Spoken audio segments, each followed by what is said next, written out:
አንዳንድ ሰዎች ግን ለምንድነው የሌሎችን ሰዎች ፕሮፌሽን ማክበር ከባድ የሚሆንባቸው?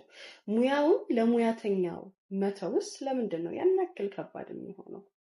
ብዙዎቻችሁ የስፖርት ሳይኮሎጂስት ፕሮፌሽንን ታውቁታላችሁ ብዬ አስባለሁ። በተለይ በስፖርት ውስጥ በጣም ትልቅ የሆነ ድርሻ አላቸው እና አንድ ጊዜ በስራ አንድ ባለሙያተኛን አግኝቼ ነበር። በኢትዮጵያ እግር ኳስ ውስጥ በትልቅ ደረጃ ተጫዋቾች እንደ አጠቃላይ ቡድኑ ለትልቅ ጨዋታ እየተዘጋጀ ነበር እና በሙያው ደግሞ ያንን ሰርቪስ ለመስጠት እዛ ቦታ ተገኝቶ ነበር እና ሲነግረኝ ተጫዋቾቹ ላይ የነበረው ስሜት የነበራቸው ሪያክሽን በጣም በቃ የሚያበሳጭ እንደነበር ነግሮኝ ነበር። በጣም ያስከፋ ነበር አለኝ እና እንዴት ምናምን ስለው አይ ላይክ በቃ ይሄ እኮ ቀላል ነገር ነው፣ ምንም ይሄ እንደዚህ አይነት ፕሮፌሽን ያለው ሰው አያስፈልገንም፣ እኛ እናውቀዋለን አይነት የሚመስል ነው ብሎ ነግሮኝ ነበር።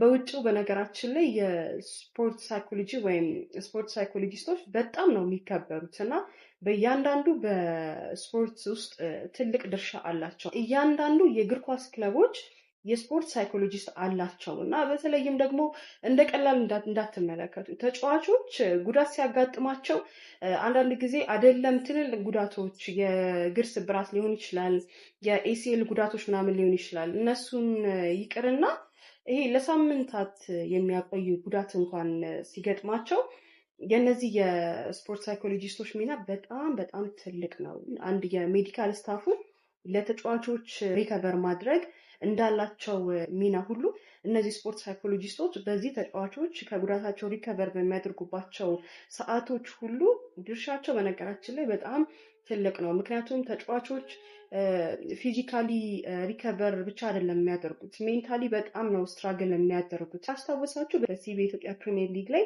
የድሬዳዋ ከተማው መሐመድ ኑር ናስር ፖስት ማች ኢንተርቪው ላይ እንዴት ስለ ጉዳት ሲጠየቅ እንዴት በቃ የነበረውን ስሜት ታስታውሳላችሁ ብዙዎቻችሁ ብዬ አስባለሁ። አስቸጋሪ ጊዜ እንዳሳለፍክ ቀኝ ጉልበት ላይ ኦፕራሲዮን የተደረገበት ምልክት ይታየኛል። እስኪ ንገረኝ እስኪ። አልሐምዱሊላህ ነው፣ ምንም ማለት በጣም አስቸጋሪ ጊዜ ነው። ምን ያክል አስቸጋሪ ጊዜ ያሳለፍክ እስኪ ንገረኝ።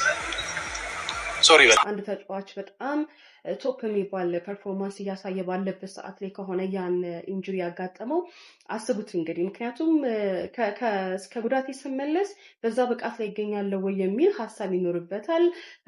ከዛ ባለፈ ደግሞ እሱ ሲመለስ ሌላ ተጫዋች በሱ ደረጃ ፎርም እያደረገ ሊሆን ይችላል። ሰው እነዚህ ሁሉ ነገሮች በጣም ሜንታሊ ስትራግል ያደርጋሉ፣ ከባድ ናቸው እና የሌሎችን ሙያ ማክበር ይገባል ብዬ